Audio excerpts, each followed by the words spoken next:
श्री सीतारामचंद्राभ्याम नमः।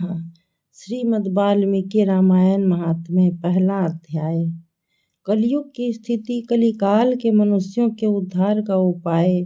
रामायण पाठ, उसकी महिमा, उसके श्रवण के लिए उत्तम काल आदि का वर्णन। श्री रामचंद्र जी मंगल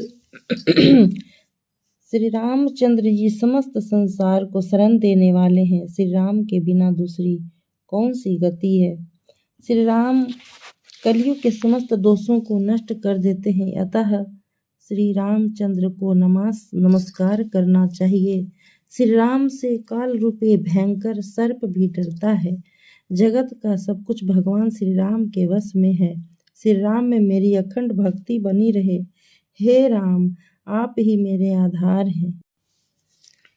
चित्रकूट में निवास करने वाले भगवती लक्ष्मी सीता के आनंद निकेतन और भक्तों को अभय देने वाले परमानंद स्वरूप भगवान श्री रामचंद्र जी को मैं नमस्कार करता हूँ। संपूर्ण जगत के अभीष्ट मनोरथों को सिद्ध करने वाले अथवा सृष्टि पालन एवं संहार के द्वारा जगत की व्यवहारिक सत्ता को सिद्ध करने वाले ब्रह्मा, विष्णु और महेश आदि देवता जिनके अभिन्न अंश मात्र हैं, उन परम विशुद्ध सच्चिदानंद में परमात्मा देव श्री रामचंद्र जी को नमस्कार करता हूँ तथा उन्हीं के भजन चिंतन में मन लगाता हूँ।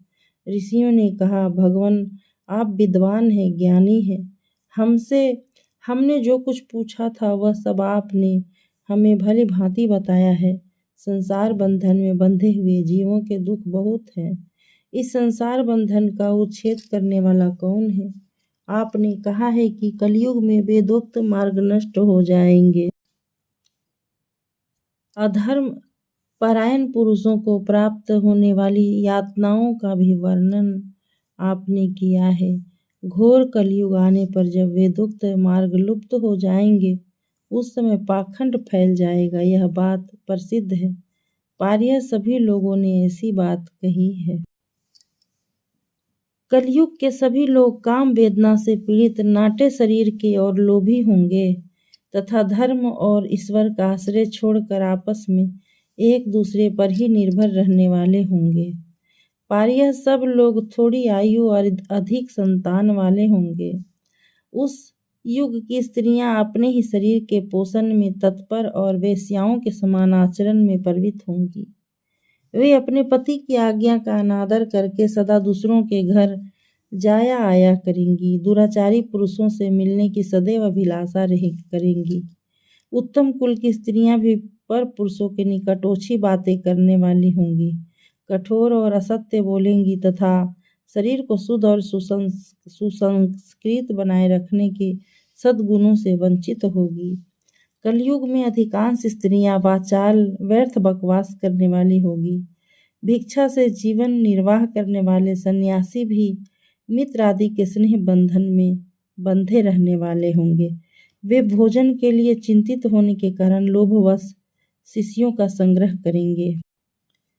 स्त्रियां दोनों हाथों से सिर खुजलाती हुई गृहपति की आज्ञा का जानबूझकर उल्लंघन करेगी। जब ब्राह्मण पाखंडी लोगों के साथ रहकर पाखंडपूर्ण बातें करने लगे, तब जानना चाहिए कि कलयुग खूब बढ़ गया।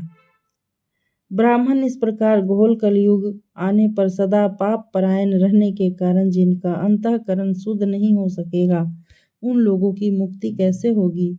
धर्माताओं में श्रेष्ठ सर्वज्ञ सूत जी, देवाधिदेव देवेश्वर जगतगुरु भगवान श्री रामचंद्र जी जिस प्रकार संतुष्ट हो वह उपाय हमें बताइए। मुनि श्रेष्ठ सूत जी, इन सारी बातों पर आप पूर्ण रूप से प्रकाश डालिए। आपके वचनामृत का पान करने से किसको संतोष नहीं होता है। सूत जी ने कहा, मुनिवरों, आप सब लोग सुनिए। आपको जो सुनना अभीष्ट है वह मैं बताता हूँ। महात्मा नारद जी ने सनत कुमारों को जिस रामायण नामक महाकाव्य का गान सुनाया था, वह समस्त पापों का नाश और दुष्ट ग्रहों की बाधा का निवारण करने वाला है। वह संपूर्ण वेदार्थों की सम्मति के अनुकूल है। उससे समस्त दुष्स्वप्नों का नाश हो जाता है। वह धन्यवाद के योग्य तथा भोग और मोक्ष रूप फल प्रदान करने वाला है। उसमें भगवान श्री रामचंद्र जी की लीला कथा का वर्णन है। वह काव्य अपने पाठक और श्रोताओं के लिए समस्त कल्याणमयी सिद्धियों को देने वाला है। धर्म, अर्थ, काम और मोक्ष इन चारों पुरुषार्थों का साधक है, महान फल देने वाला है।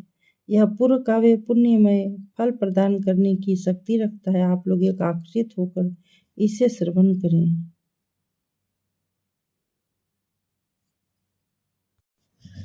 महान पातकों अथवा संपूर्ण उपपातकों से युक्त मनुष्य भी उस ऋषि प्रणीत दिव्य काव्य का श्रवण करने से शुद्धि अथवा सिद्धि प्राप्त कर लेता है। संपूर्ण जगत के हित साधन में लगे रहने वाले जो मनुष्य सदा रामायण के अनुसार बर्ताव करते हैं, वे ही संपूर्ण शास्त्रों के मर्म को समझने वाले और कृतार्थ हैं।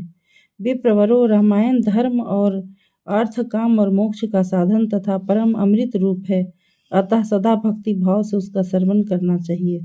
जिस मनुष्य के पूर्व जन्मों पार्जित सारे पाप नष्ट हो जाते हैं, उसी का रामायण के प्रति अधिक प्रेम होता है। यह निश्चित बात है।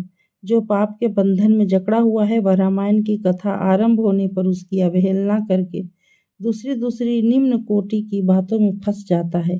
उन असदाताओं में अपनी बुद्धि के आसक्त होने के कारण वह तदनुरूप ही बर्ताव करने लगता है।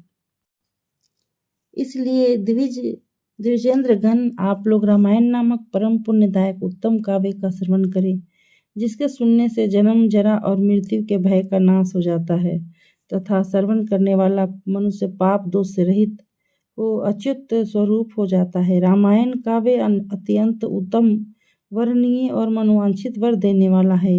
वह उसका पाठ और श्रवण करने वाले समस्त जगत को शीघ्र ही संसार सागर से पार कर देता है। उस आदि काव्य को सुनकर मनुष्य श्री रामचंद्र जी के परम पद को प्राप्त कर लेता है, जो ब्रह्मा, रुद्र और विष्णु नामक भिन्न भिन्न रूप धारण करके विश्व की सृष्टि, संहार और पालन करते हैं। उन आदिदेव परमोत्कृष्ट परमात्मा श्री रामचंद्र जी को अपने हृदय मंदिरों में स्थापित करके मनुष्य मोक्ष का भागी होता है।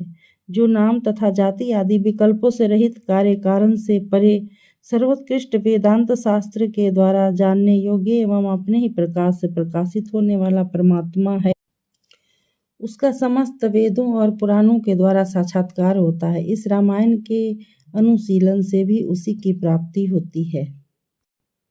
विप्रवरों, कार्तिक माघ और चैत्र मास के शुक्ल पक्ष में 9 दिनों में रामायण की अमृतमयी कथा का श्रवण करना चाहिए। जो इस प्रकार से रामचंद्र जी के मंगलमय चरित्र का श्रवण करता है, वह इस लोक और परलोक में भी अपनी समस्त उत्तम कामनाओं को प्राप्त कर लेता है। वह सब पापों से मुक्त हो अपनी 21 पीढ़ियों के साथ श्री रामचंद्र जी के उस परम धाम में चला जाता है, जहाँ जाकर मनुष्य को कभी शोक नहीं करना पड़ता है। चैत्र, माघ और कार्तिक के शुक्ल पक्ष में परम पुण्य में रामायण कथा का नवाह पारायण करना चाहिए तथा 9 दिनों तक इसे प्रयत्न पूर्वक सुनना चाहिए। रामायण आदि काव्य स्वर्ग और मोक्ष देने वाला है, अतः संपूर्ण धर्मों से रहित घोर कलयुग आने पर 9 दिनों में रामायण की अमृतमयी कथा को श्रवण करना चाहिए।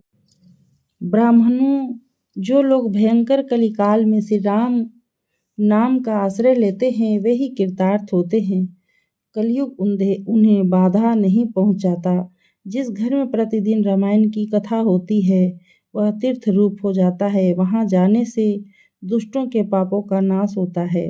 तपोधनों, इस शरीर में तभी तक पाप रहते हैं जब तक मनुष्य श्री रामायण कथा का भलीभांति श्रवण नहीं करता।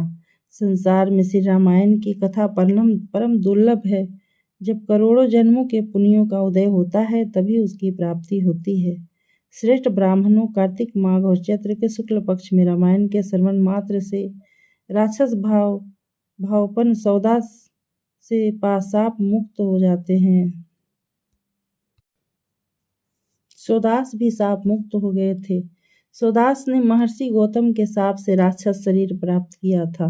वे रामायण के प्रभाव से ही पुनः उस शाप से छुटकारा पा सके थे।